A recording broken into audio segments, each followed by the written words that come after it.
Hello, I'm Jeremy Strick, Director of the Nasher Sculpture Center, and I'm here to welcome you to the 2023 Nasher Prize Graduate Symposium. Since its inception, this symposium has invited rising scholars to share thoughts and research on Nasher Prize laureates, including Pierre Huyghe, Theastra Gates, Isa Genskin, Michael Rakowitz, and Nairi Bagramian. This year, we are excited to dedicate the conversation to Senga Nengudi, our 2023 Nasher Prize laureate. Over the course of 4 days, graduate students from around the country will traverse topics within Senga Nengudi's practice, forging new viewpoints and connections between her work and our world. I want to express gratitude to the many generous supporters that have made Nasher Prize possible. The Eugene McDermott Foundation, the Donna Wilhelm Family Fund, Joanne Leonhardt Casulo, and the Dorothy L. Leonhardt Foundation, Patricia J. Villarreal, the Bowden Family Foundation, Michael Corman and Kevin Fink, Gagosier, Alden and Janelle Pinnell, and the Pinnell Foundation, our presenting media partner, the Dallas Morning News, and the sponsors of Nasher Prize Dialogue's Graduate Symposium, Lisa Dawson and Thomas Morstead, Lucilo Pena and Lee Cobb, and Greenberg Traurig. Thank you for the contributions and support to expand the conversation on this influential artist. Today, I have the honor of introducing our 2023 Nasher Prize Graduate Symposium moderator, Dr. Lauren Cross. Dr. Cross is an interdisciplinary artist and filmmaker, curator, and scholar. Her art and research has been shared across the country, addressing issues such as African American history and culture, race and multiculturalism, social practice, and women's and gender studies. She holds a Bachelor's of Art in Art, Design, and Media from Richmond, the American International University in London, England, a Master's of Fine Art in Visual Arts from Lesley University in Cambridge, Massachusetts, and a PhD in Multicultural Women's and Gender Studies at Texas Women's University in Denton. Her feature film, The Skin Quilt Project, Uplifting Our Culture, Celebrating Tradition, was an official selection for the 2010 International Black Women's Film Festival in Berkeley, California, and screened at various venues across the country. In 2013, she founded WOCA Projects, a nonprofit art organization diversifying the contemporary art landscape by highlighting women artists of color through exhibitions and programs. That same year, she was awarded Fort Worth Weekly's 3rd Annual Visionary Award. As of this year, Dr. Lauren Cross is the Gail Oxford Associate Curator of American Decorative Arts at the Huntington in San Marino, California. Prior to that, she was an Assistant Professor of Interdisciplinary Art and Design Studies for the College of Visual Arts and Design at University of North Texas. Thank you, Dr. Cross, for guiding us through this week's discussion, to the students sharing their work and insights, and to all of those watching the 2023 Nasher Prize Graduate Symposium. Thank you, Jeremy, and thank you to the Nasher Sculpture Center for having me and for creating the Nasher Prize, which honors living artists who have made an extraordinary impact on our understanding of sculpture, and for the creation of what we'll be doing this week, the Nasher Prize Dialogues and its virtual graduate symposium, which highlights graduate students from around the world who create new and original research on each of its Nasher Prize laureates. This is important because living contemporary artists who have made a powerful impact on the field deserve to be recognized, historicized, and researched in order to draw attention to their many contributions to the field and to the field the field of art as well as the field of sculpture. Engaging in all of these things keeps our field alive and nourishes the next generation of artists to believe and know that they too can aspire to be like them, and that they can also make an impact on art history and the many interdisciplinary fields that these artists touch with their work. So I want to thank the Nasher for doing this important work on behalf of our field and for expanding the notion of what can be considered sculpture. With that being said, I'm also thankful for those of you who are attending virtually from around the world. I come to you from the great state of California via Texas, my native state, and Pasadena, California at that, a place where our 2023 Nasher Prize laureate, Senga Nengudi, spent time during her adolescence after moving here from Chicago. She lived also in the nearby Los Angeles, where she obtained her undergraduate and graduate education at the now California State College, Los Angeles, and spent much of her career here as an artist before moving on to Colorado. Nengudi's use of everyday materials like pantyhose, sand, and other found objects in subtle and intimate ways embodies the popular feminist principle that the personal is political. In a world that tends to privilege more direct forms of activity as signs of social action, her work teaches us that change can come in many different forms and strategies, and that we should be in celebration of them all. I am excited and honored to celebrate her work throughout this week, an artist who has certainly inspired my own personal art practice as well as research.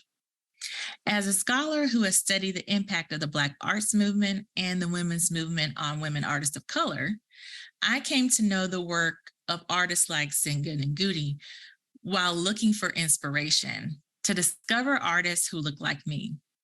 I found her work in the many exhibitions I have studied closely over the years, which have explored the intersections of race and gender on art making, like Dialectics of Isolation, an exhibition of third world women in the United States, curated by Anna Mendieta and Kazuko Miyato, and other monumental exhibitions like Art as a Verb, The Evolving Continuum, curated by Laurie S. Sims and Dr. Leslie King Hammond. Now Dig This, Art in Black Los Angeles, 1960 to 1980, curated by Dr. Kellie Jones.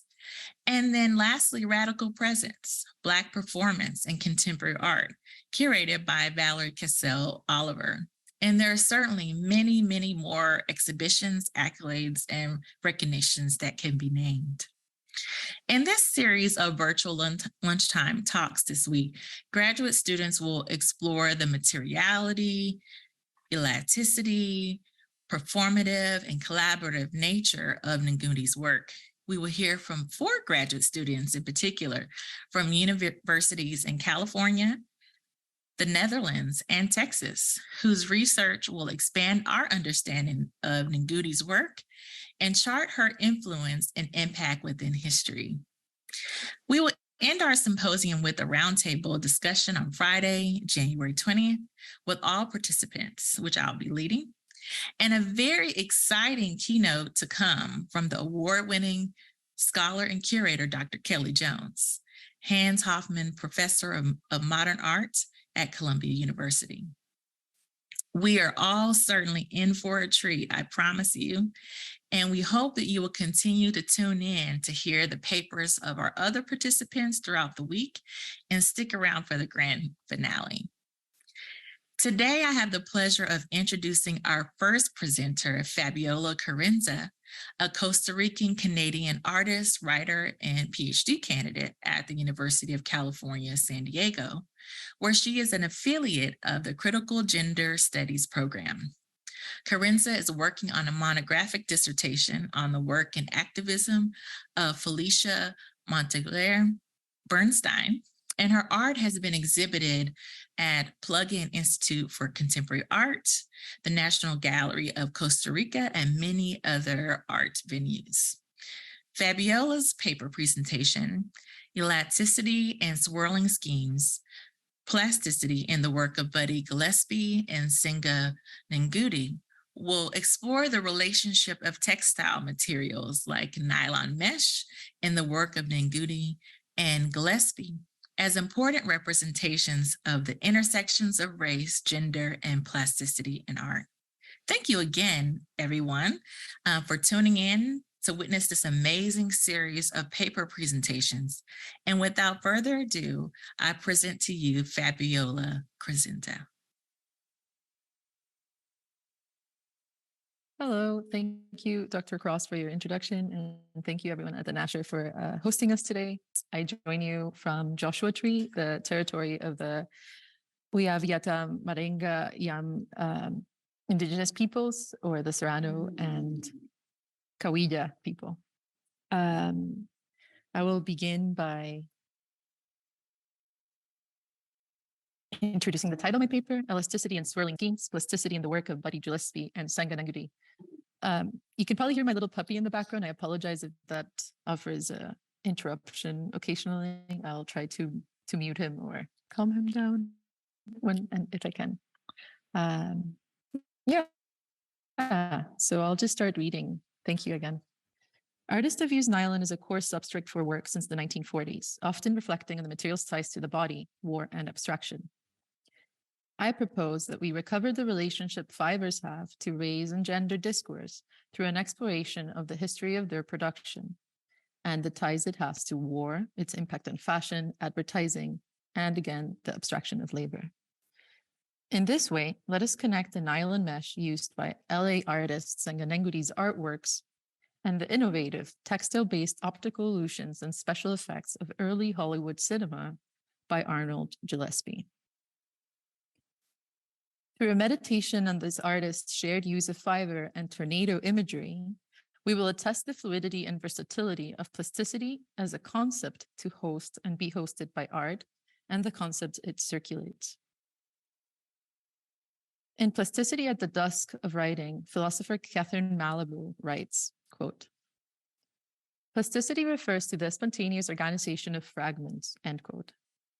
Plasticity, she says elsewhere, is, quote, a philosophical concept that I discovered through Hegel, who talks about how plasticity has a role in designating a system that transforms itself from in the inside, end quote.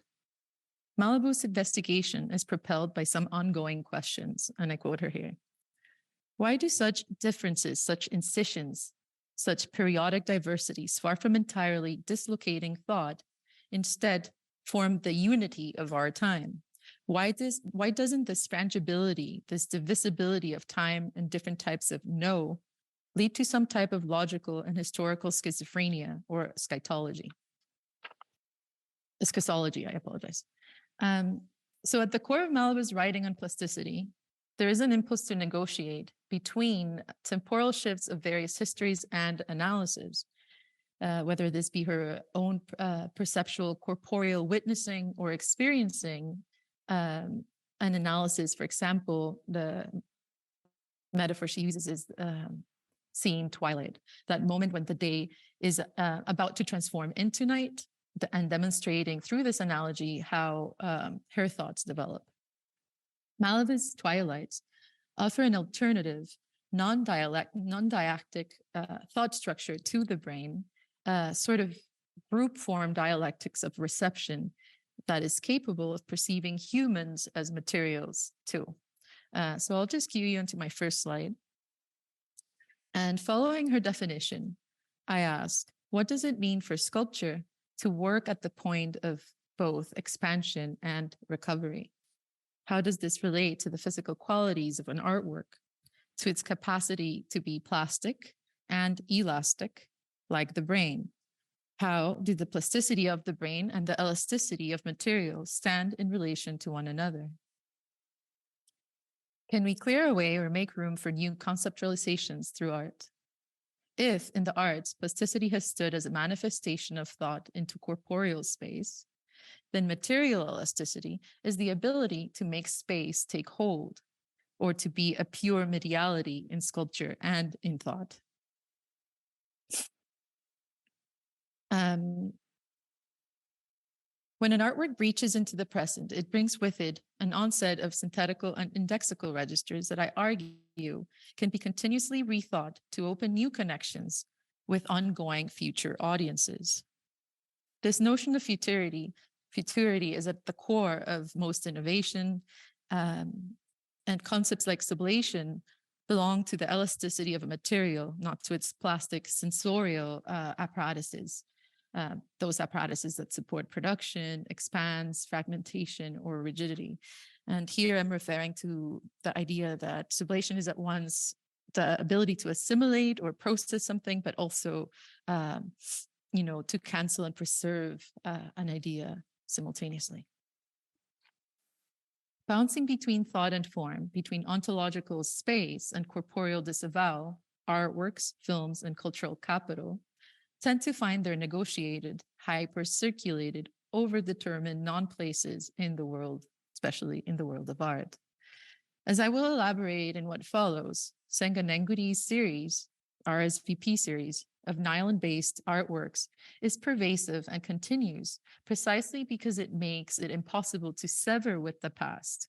Her sculptures do not represent fragmented body parts, but rather whole bodies, quote, stretched infinitely, as Rizvana Bradley has put it.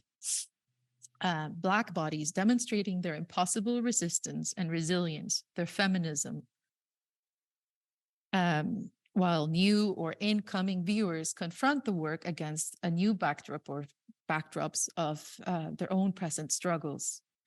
To use Malibu's metaphor once again, let's say against their own twilights.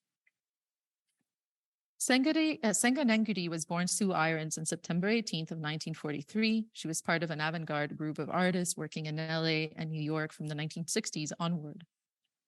Her abstract sculptural assemblages combine choreographed performance with adapted materials that often involve the participation and improvisation of collaborators. We can go on to the next slide. To complicate cultural, racial, and gender classifications. Her practice is underpinned by African, Eastern, and Western philosophies to foster a sort of cross-cultural dialogue on the negative issues systemically impacting conversations on these topics. From 1975 to 1977, Nengudi worked in a series titled Réponse s'il vous plaît, or the RSVPs. I apologize in advance for butchering the French. A body of sculptures created from everyday objects like pantyhose, that the artist modified by stretching and pinning these onto walls, tying nuts and stuffing them with other found materials, and performing with these objects in front of live audiences or capturing her interventions, whether that be in public space or in the confines of her studio.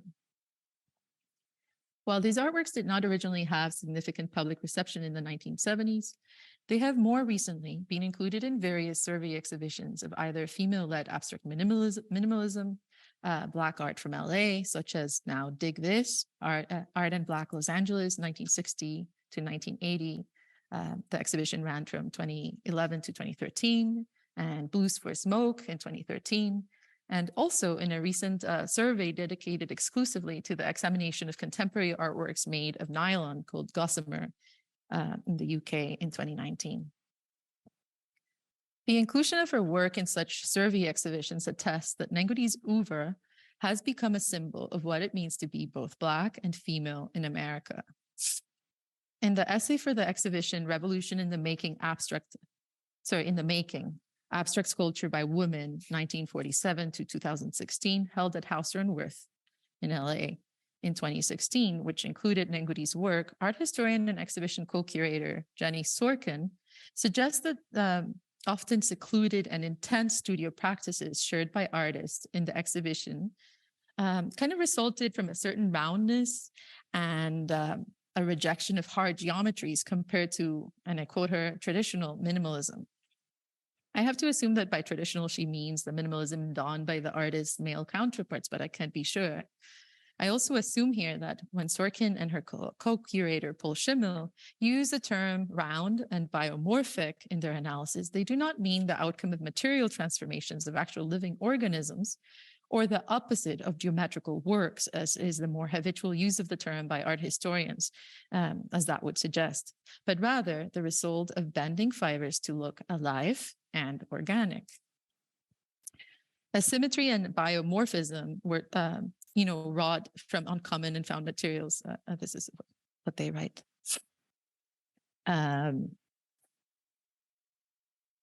So this link between artwork by women artists and the emergence of life, I argue, needs to be rethought. If most of the female artists Sorkin discusses do in fact use textiles in their practice, I argue that instead of continuing to describe abstract sculpture as biomorphic, art historians, curators, and artists alike should start using the term elastic, which implies a more directed engagement with the stretchability of form, its versatility, shape, and recovery aspects, rather than a connection to concepts such as bios or life. Using this term recalls that the history of the industrial production and commodification of materials with elastic properties is in fact linked to the needs and desires purpose for the female body. It appends a story of how female corporeality has been instrumentalized, pinpointed, and disseminated to advertise, commercialize, and seduce viewers into consumption and reproduction. But also, and perhaps more, as a priority in my work, this elasticity or this elastic quality predicts a future feminism in which bodies can be cultivated and modeled in ways that realize their emancipatory potential, rather than for the reification of historically inscribed gendered roles such as motherhood, marriage, etc. I'm talking here about a feminism that repurposes technology to advance progressive constructions of gender, and that challenges biologically inscribed roles away from capitalism. And I'm referring here to the Sino-Feminist Manifesto. I argue that Nengudi, as an African-American woman, spearheaded this movement, this kind of feminism, in advance of her own liberation from the constraints of sex, gender, class, race, and ethnicity.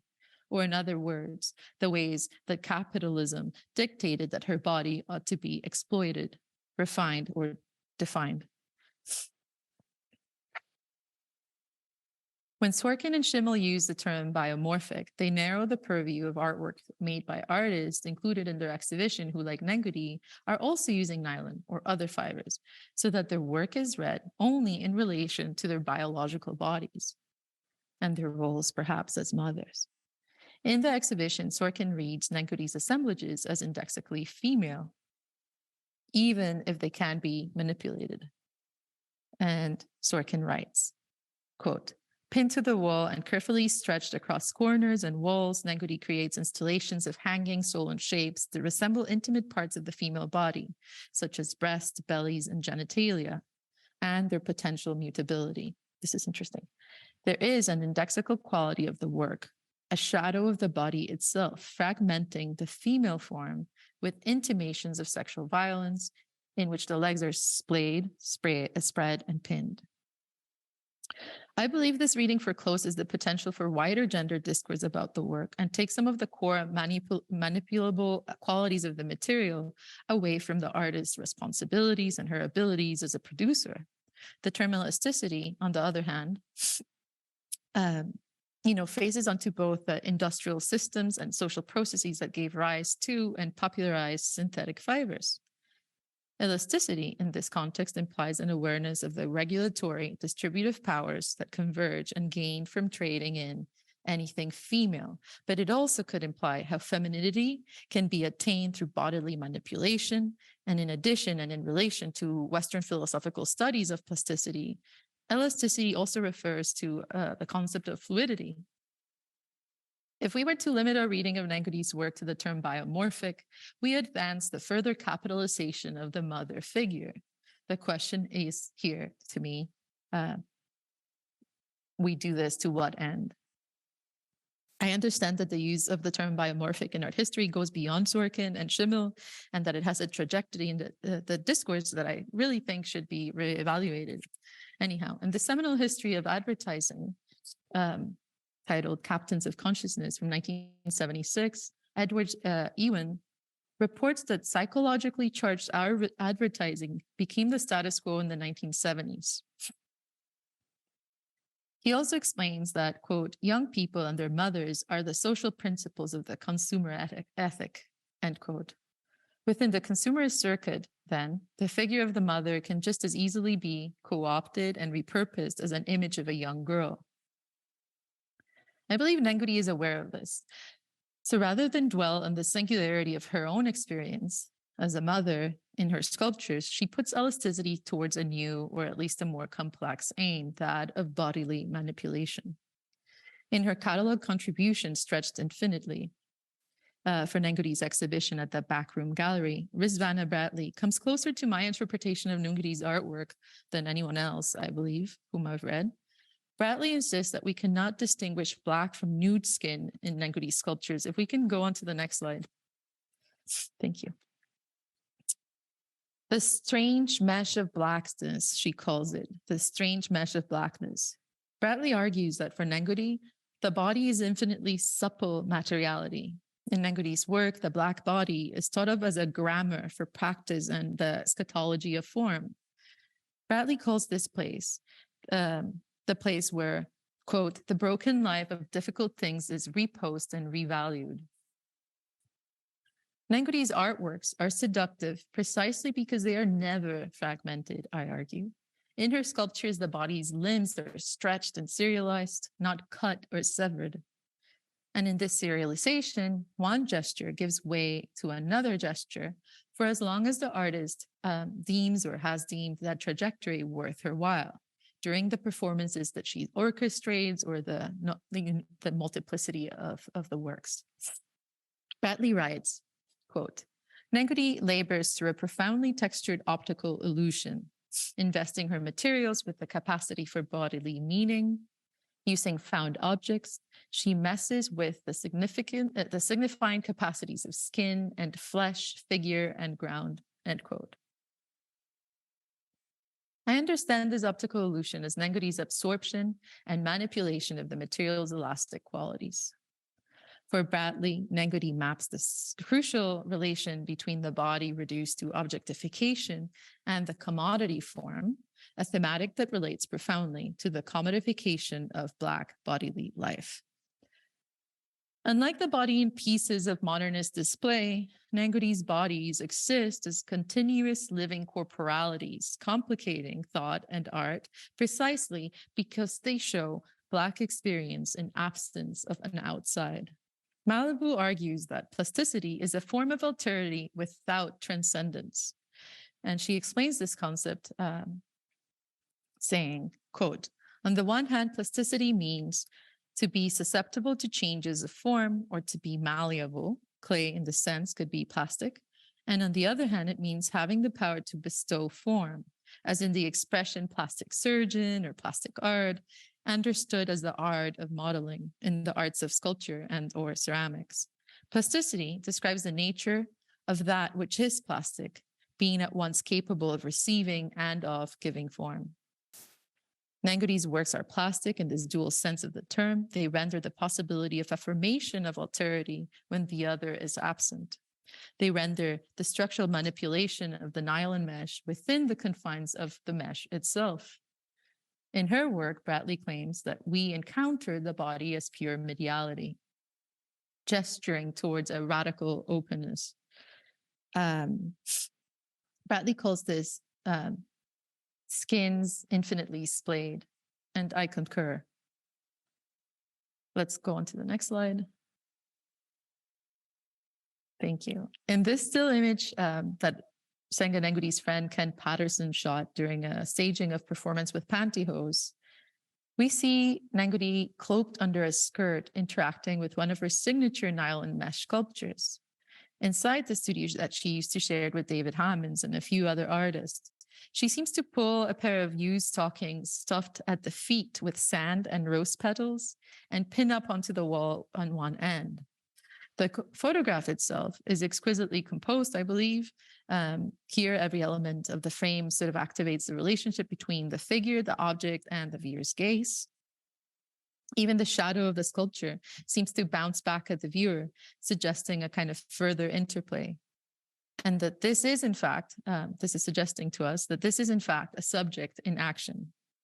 Of this work, the artist has said that she, quote, used nylon mesh or pantyhose as a conceptual manifestation of the changes a body form can endure and how much elasticity is left after the pulling and tension cease, end quote. In Nengudi's work, elasticity and frangibility, those moments when the fiber's capabilities fail, metaphorically manifest how Blackness can be interpreted as a pure mediality or as pure mediality.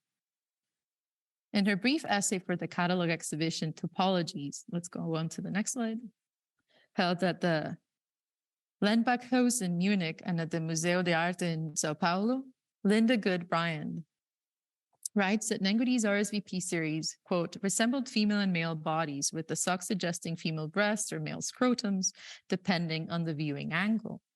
I find this relationship between the viewing angle and the legibility of gender in the artwork very provocative because it complicates conceptions of the work as being resolutely about it's being gendered female or those experiences of motherhood and Black motherhood specifically. Nengudi crafts a kind of genderqueer illusion out of the structures of her work, constructing these with immense attention to detail, playfulness, and awareness of how to guide the viewer's interaction. And I think that the reading of gender comes through in how the viewer interacts with the work. This is evidenced by the level of instructions with which she addressed the preparators assembling her artworks in her absence. These instructions are in a 1976 artwork called Sags. And we can go on to the next slide. Of elasticity, Nengudi has also said that, quote, I am working with nylon mesh because it relates to the elasticity of the human body from tender beginnings to sagging end. And this is sort of the definition of elasticity that I tend to want to have us bear in mind as we go through my essay. And I use it as a touchstone to suggest that Nengudi's work addresses kind of varied and perhaps unshakable positionalities of personhood and the transformation of a self. I do so while being aware that this kind of interpretation can reduce key concepts around gender and racial identification to kind of mere biological processes that constrict rather than expand the overall interpretation that can be given to how we come into a positionality as such. I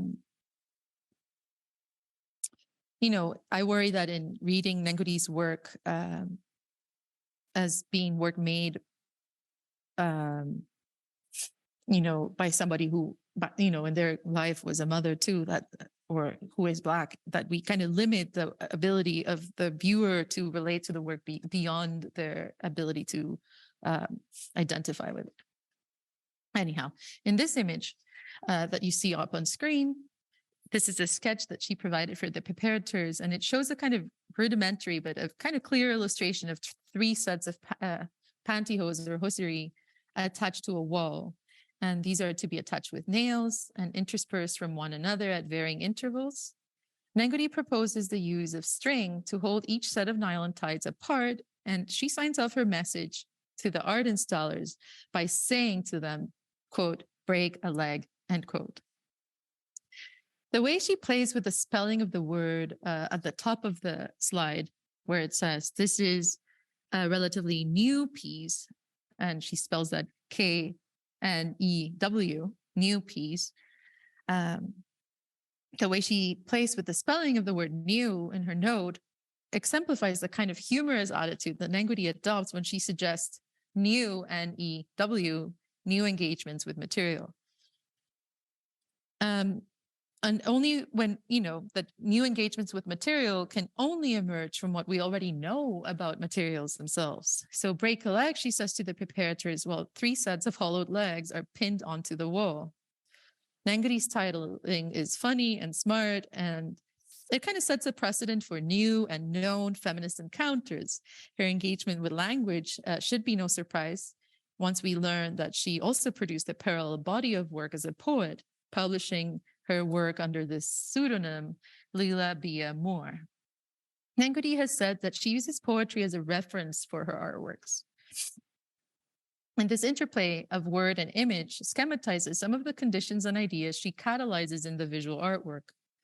What was once new is now known, and kind of metonymically letting the dual meaning of both words expand on the pleasure of the interpretation of the artwork and the accompanying instructions, as in when break a leg is taken to mean both good luck and at the same time to refer to the artwork, which consists largely of saggy stockings that once used to contain her friends and her own legs. The Thomas Urban Gallery archives credit this photograph that we saw earlier by Ken Patterson of Performance with Pantyhose with a slightly different title, calling it Studio Performance with RSVP and giving it the date of 1976. The image was taken inside Nengudi's studio on Slauson Avenue in LA, but it is not clear to me whether this choice was the gallery's or Nengudi's herself, this change, subtle change in the title. But I find that change interesting because it's meant to connect those early efforts more cohesively to the LA studio space in which they were produced. And I think this is likely the result of wanting to trace the origin of this now renowned artist's work or series of works as being linked to a wider production by a community of Black artists working out of LA and from this studio specifically at that time. In this way, the works are historicized as being part of an artistic movement, and yet the RSVPs were always a series. Their title never originally linked to a locale, even if linked to the identity of her friends and their collaboration. The previous title denoted the creation of individual works meant to take place alongside other works of the same kind. The title Performance with Pantyhose implied more pantyhose and more performances to come, whereas Studio Performance with Pantyhose implies a kind of series that's already been followed through, already schematized and circulated as a body of works. So in other words, like there's nothing new there, only known things. It's something we now come to know. However, much of the meaning of art or of a piece in a series of artworks comes from the inflection that each new element introduces onto the previous work. This is interesting to me because even in these first RSVPs, we can go on to the next slide. Thank you. Nengudi's impulse to expand on the meaning of the works at the reception was signaled by her choice of language and the inclusion of friends and other members of her artistic community as participants or collaborators, as was the case with Patterson's photo documentation of one of her interactions in the studio. Reaching intuitively beyond the immediate constructions of gender and race in her vicinity, in the taxonomical categorization of her work through language, Nengudi inscribes and installs our sense of Blackness with that of continuous mediality. Thomas Urban's gallery's retitling of the work implies that by the time that the work has reached their archive, Nengudi and her peers are understood as the dominant symbols of Black art in LA from this period. Her artworks and writing inscribe the bodies of her studio community, all members of Studio Z, along with the discarded pantyhose and other debris that she repurposed, with a kind of material categorization that groups knowledge based on the qualities that spur from artisanal and constant engagement with material, facing paradigms that influence its shape. In this case, the material was both the nylon mesh and the flesh of her collaborators as they activated the work and left a trace of their body onto the stretched fibers, a trace, in fact, of an era, one that the gallery has rediscovered and that we now are gathering here so wonderfully to celebrate. I'm going to jump ahead a few pages because we're running a little bit, but I go on to talk extensively about shopping bag spirits and freeway fetishes, which is another artwork by Nengudi. But I'll just start by continuing more on this trajectory. So Nengudi rearranges the construction of concepts like gender and Blackness, much in the same way that wind and dust rotate and turn a column of air into a spiraling tornado, or how, a twilight merges and separates dusk and sunset. And part of this, is her reconsideration of ritual in some of the kind of more performance-based public artworks. Rujeko Hockley, the curator of We Wanted a Revolution, Black Radical Women from 1965 to 1968, a group exhibition at the Brooklyn Museum in 2017, has likened Nengudi's participation in her performances to a whirling, unifying force, a literal bridge between contentious fractions. And this force brings by the image of these conditions and the people to a kind of the forefront of contemporary live and artistic discourse. And to me, that's similar to this idea of a tornado that I'll get further into. But first, I want to sort of read a little bit and talk to you a little bit about nylon and advertising. So nylon is often referred to as a mechanical silkworm or a cellulose syrup. It is the byproduct of a technological advancement in the production of explosives, an industry led by two French emigre families, the DuPonts in America and the Courteaus in the United Kingdom. And according to Susanna Hindley, who wrote a book called Nylon, The Story of Fashion Revolution in 1999, the global production of chemical explosives and research on explosive technologies, it ultimately led to a kind of worldwide rise of mass-produced and man-made textiles. And this mass turn led to mass extraction and obviously increased inequality. And I believe this is a topic that Nengudi engages. The fact that she's working with a synthetic material to me is significant because historically nylon's been thought of to be an imitation of another material, silk. And this, to me reflects sort of what I believe to be her critique of the quality of Black life in the United States at the time. She had lived through Watts and a lot of moments in LA history that I believe would have a large impact. So DuPont announced the invention of nylon in 1938. A year later, the first pair of nylon stockings was demonstrated in New York at the World's Fair to the delight of kind of the well-to-do female patrons of such a fair. And this event, to me, ties the material to the notion that advertisements presented a psychologically charged view of an individual's commitment to the world and how this commitment gets to be carried out or be influenced into or by consumption. Nylon supplanted silk and cotton in the hosiery industry in America and quickly positioned DuPont as the sort of leading manufacturer. This is very interesting with regards to the condition of both cotton and synthetic textile labor history.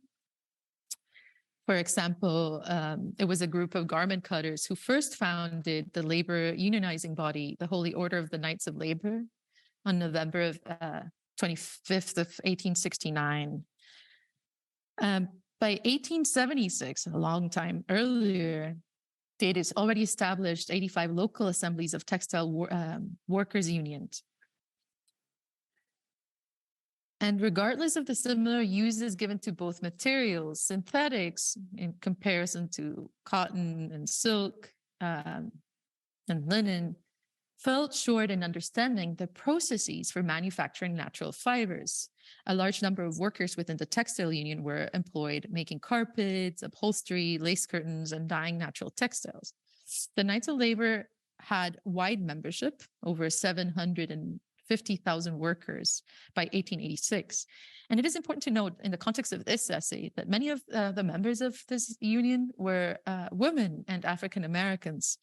And I also want to acknowledge that the Knights of Labor, despite, this early kind of effort to see justice, they also, went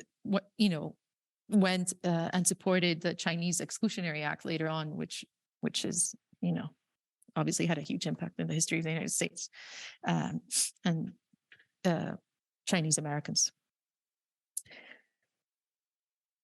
So one of the founders of the Knights of Labor, John Macking, went on to start a union specifically of stocking knitters called the American Federation of Full Fashioned Hosiery Workers.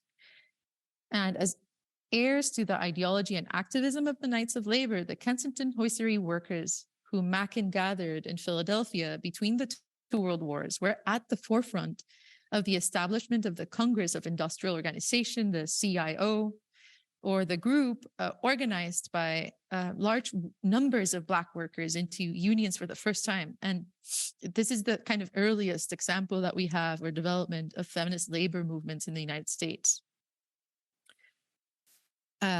This early emancipatory effort in the textile industry is significant, even if it kind of fell short in its aspirations for equality in America.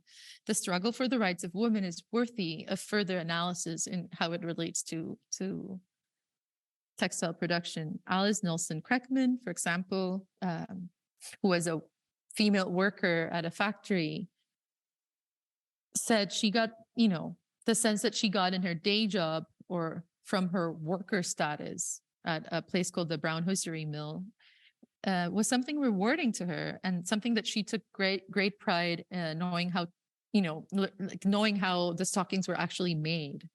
And she's quoted as saying, "I was in the hosiery union. I was a looper. When I was 18, I was making good money. But when you bought full fashion hosiery, you paid $1.25 for them. Someplace it was $1.50. Oh my heavens, they were silk and we made them." Working in the textile industry became a key occupation for women and a vector for their labor activism. The use of silk hosiery grew rapidly during the Jazz Age. Flappers in the 20s greatly popularized stockings. And for strong women, wearing short skirts with stockings with a seam at the back was a signifier of their independence. During the First World War, due to the shortage of silk, many would go on to paint a seam line on their legs. And according to feminist historian Sharon McConnell Siderick, women's rights, human rights, and industrial unionism built a robust form of social justice unionism during the 20s and 30s. This is something that affects Nengudi's, how we read her use of the material nylon as a response to silk. Siderick also claims that one of the major goals of the union formed by the workers of this textile manufacturing companies was to convince employees that Black Americans were, and I quote, competent to work in industry, end quote. By the 1960s, the unemployed citizens' leagues would advocate against lynchings and would fight for the right of Black Americans to vote. Flapper aesthetics influenced the image of how strong women should aspire to be. Their youth, a manifestation of their desires to be cosmopolitan, politically conscious, while also invested in the suffrage movement, and combining this with an overall desire to be independent. DuPont was aware of how natural fiber production was changing culture. He's quoted as saying, magazines featured a host of feminine advertisements paying tribute to the ladies' new role as purchasing agents for the American family. The 1920s were a commercial turning point with the dramatic emergence of many interesting phenomena, including the automobile, the radio, the motion picture, and women. Most, including women, had been around for some time. Only now did the scene suddenly swarm with them. Women learned to drive cars to the delight of cartoonists, and feminine smoking no longer was regarded as wicked. This sense of independence was mirrored in the plot of many advertisements and films taking over Hollywood. In addition, cellulose, the substance of which film was made, was also an invention of the chemical laboratory. But few films show how women were becoming objects from which consumer markets and advertisement agencies extracted a profit. That said, by the 1930s, cinema had started to center women's stories. One such film, inspired by a book of the same title, The Wizard of Oz from 1939, has been called the earliest truly feminist American children's tale. In the now familiar story, Dorothy overcomes great odds, facing threats to her life while solving her own problems. She also solves those of her male companions, the scarecrow, who wishes he had brains, the tin woodman, who longs for a heart, and the cowardly lion, who seeks courage. The book's author, Frank Baum, was known as a suffragist. He was the son-in-law of an abolitionist author named Matilda Jocelyn Cage, whose work he published during his tenure at the South Dakota Saturday Pioneer. In contrast to the union's mobilization happening at silk factories in the 20s, during the late 30s, the factory that manufactured nylon stockings, DuPont, became known to stand against its employees' unionization. According to the New York Times correspondent, Ben A. Franklin, quote, in the 1930s, DuPont began its long history of resisting big labor unionization by encouraging local employee councils, plant by plant, associations that the steel workers have labeled company unions. He encouraged unions. This is significant because it gives, but only internal unions. This is significant because it gives the company an additional motivation for developing synthetic fibers, not just to satisfy the demands of the market in America, but also to stop the spread of radical ideas among their workers. In this way, the industry of synthetic materials challenged the established socioeconomic liberating connotations in fashion that natural fibers such as silk and linen had, while at the same time positioning nylon and themselves as a company as the most innovative, trendiest emblem of all possible synthetic futures in the world of women's fashion, cinema, and beyond. The growing popularity and excitement stirred by the affordability and access to nylon as a commodity benefited the American economy by ending its dependence on foreign raw materials. But as nylon propelled American industrialization forward, it hindered the aspirations of the nation's natural garment industry unionists, who had been advocating for women's work and the inclusion of Black Americans in the textile workforce since the early 20s. As nylon was becoming the most popular fabric in America, visual effects advancements were burgeoning in cinematic production. A large fabric cone, for example, was used to simulate the swirls of the Wizard of Oz, the tornado that spun Dorothy and Toto, her dog, to Oz. The image of this tornado affords me a site at which to connect the plasticity and elasticity of fabric to illusionism, art, and the magic behind the construction of myths in culture and in art. As the special effects industry grew in Hollywood, so too did the politics and strategies of its workforce. This transformation, the transformation that saw the cloth go from cone to tornado, was the result of MGM's film studios and their concern for constantly finding innovative ways to create special effects. It's hard to say if the cyclone was made of nylon or other synthetically derived materials, as it is often referred to in the literature simply as being made of muslin. But the production of the Wizard of Oz employed innovative materials elsewhere, such as makeup made from natural latex rubber. And according to Jocelyn Shepaniak-Gillis, a scholar who specializes in film history, she says that since there was the use of foam latex to such a large extent in the film, there might have been additional synthetic materials used in very experimental ways. So according to Susanna Handley, the creation of nylon was a declaration of economic war against Japan, upon whom the US had depended on for silk. And nylon came to signal America's kind of greatness abroad. It transformed America into a mass market leader in the garment industry, as well as allowing the US to play a critical role in the war effort.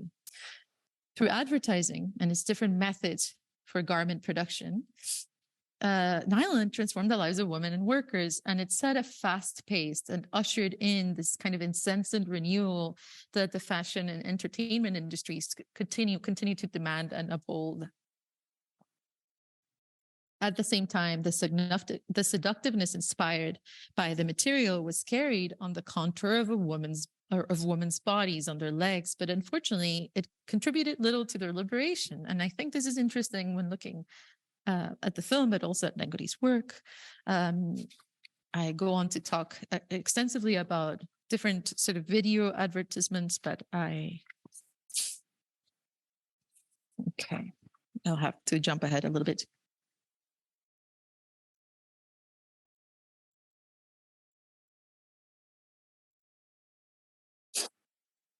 I argue that the commodification of nylon helped propel an idea of elasticity as something to be exploited, something that ought to be corporeally consumed, and that Nengudi's artworks allude to the failure and the gaps in these registries simply by nature of nylon being her main material, and used nylon at that, stockings that somebody's ready to throw out rather than brand new ones.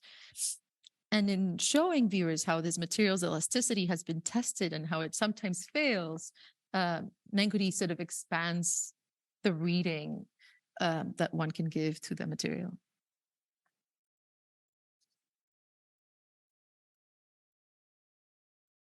Okay.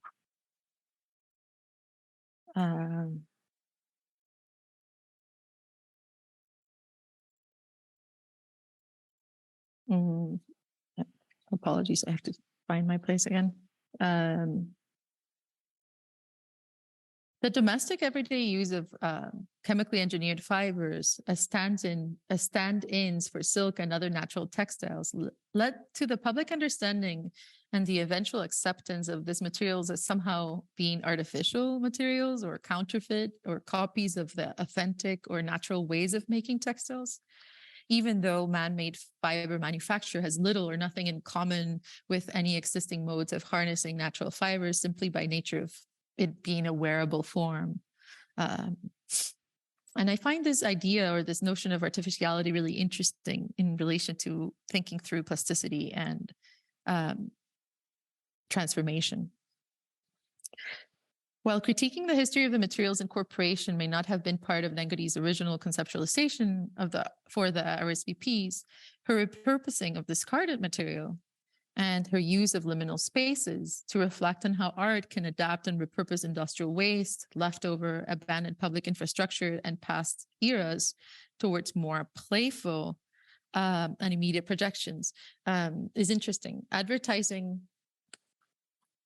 gave fashion, textile, and chemical industries the power to influence thought. And Malibu understands that those who worked into entertainment and television and politics were the first to kind of recognize the power of advertisement and the effect it has on the brain or influencing people's decision-making. I would like to extend this comparison to Nengudi and Gillespie in the creation of the special effects for The Wizard of Oz, and the connection between plasticity, the plasticity of fashion and nylon and the brain, and argue that it's made through advertisement and through entertainment and through art. And the core mediating channels for circulating a discussion of the material by putting it through test, as in one of the examples that I write about, are places where this is best exhibited. My gosh, we're almost out of time and I haven't gotten through.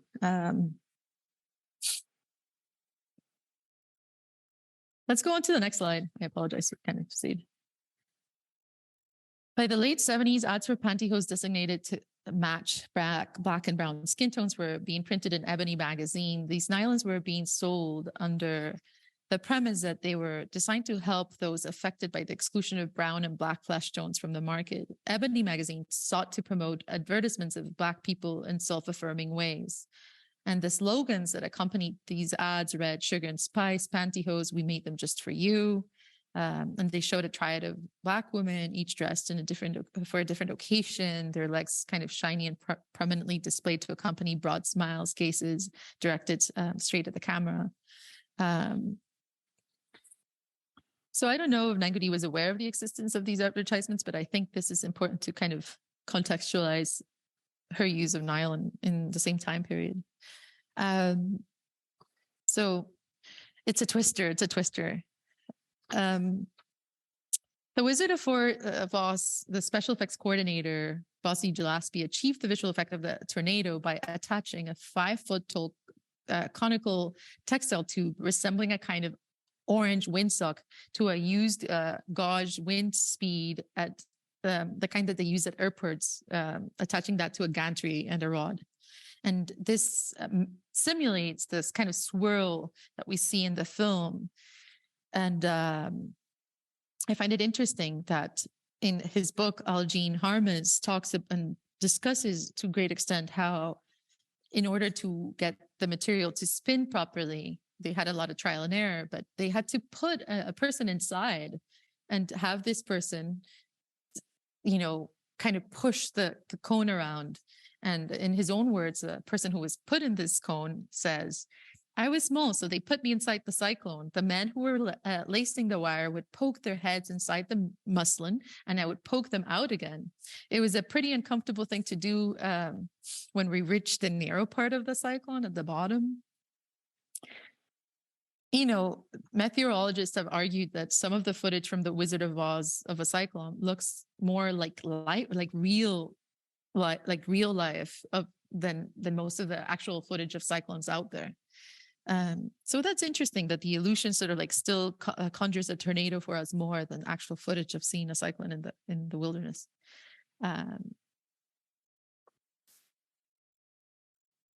gonna have to end, so I'll kind of move ahead. Let's go on to the next slide. Sorry, and the next one. Sorry, and the next one. The next one again, sorry. Here, I want to kind of end by just tying things together, looking at this Senga Nengudi drawing from 1995 called OE Twister. It depicts a tornado with a single forceful graphite trace, which encircles a blurred smudge of mauve pigment dragged across the page like dust, almost as if made by a thumbprint. The color patch in the middle lures the observer into the incipient eye of the chaos. To the left of the picture, there are a series of numbers and symbols playfully labeling each layer of the twister with numbers 66222 or 222. Some aspects of the encircling movements of Gillespie's tornado can be conspiratorially found in Nengudi's drawing as well. Her tornado swerves, it wiggles, and somehow too, without your eyes activating the picture, it remains static. The drawing uses numbers and symbols like comic books use emanada, or those kind of unrealistic pictorial elements, and out-of-body lines and swiggles to depict the state of mind of the characters in a comic, whether they're anxious, horrified, or what have you. The illusionism Gillespie accomplished by way of using Fuller's earth and throwing it at a rod and a cloth cone in The Wizard of Oz, Nengudi achieves in her drawing by way of the sequencing of numbers. Gillespie was a pilot, and rumor has it that it was at an airport that he noticed the windsock and thought how it resembled a cyclone. So, both these artworks route you. They give you instructions on how to read them. Gillespie's cyclone was effective because it was shot in black and white film, as seen through a sepia bath, and the tornado seems dark, somewhat hazy in its movement. And it's backlit, and it creates sort of incredible cloudy effects, while Nengudi's longstanding exploration of forms and shapes gives way here in this drawing to a simple choreography for the mind. After all, the drawing is made by allowing the recurring circular movements of the eye spiraling. So you make the tornado happen as a viewer once you follow each circle. This to me signifies that Nengudi's work is only ever completed at the point of its reception. And it's a magical articulation, similar to how Malibu in her essays goes on to talk about transformational masks, and their engagement with material to conjure up new and known worlds.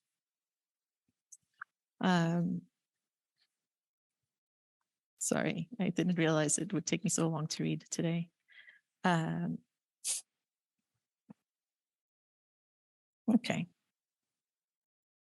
I'm going to jump ahead. I can understand the impulse to consider Nengudi's practice in relation to other American artists. Lots of other scholars like Ellen Tani and others have compared her work to Americans and diaspora artists, and sort of, it's interesting because I think that at the core of her impulse in making work is that she's always sought the periphery as a means to explode inward. Nengudi sought materials charged physically by the history of their circulation. She paired these materials next to bodies, and these pairing of Black bodies, the bodies of her friends, of concepts of feminization and objects, is at the core of her critique, I believe, of capitalism, but it is also at the core of her own self-aware circulation within the crudities of the art world that patents her as a triad, Black, female, thing. I'm going to conclude there, and I thank you very much I apologize for going a little bit over time. There's more that I could have said, but I'm sure you'll get to read this once it's a finalized paper, and I really appreciate having been the first presenter and look forward to the rest of the talks.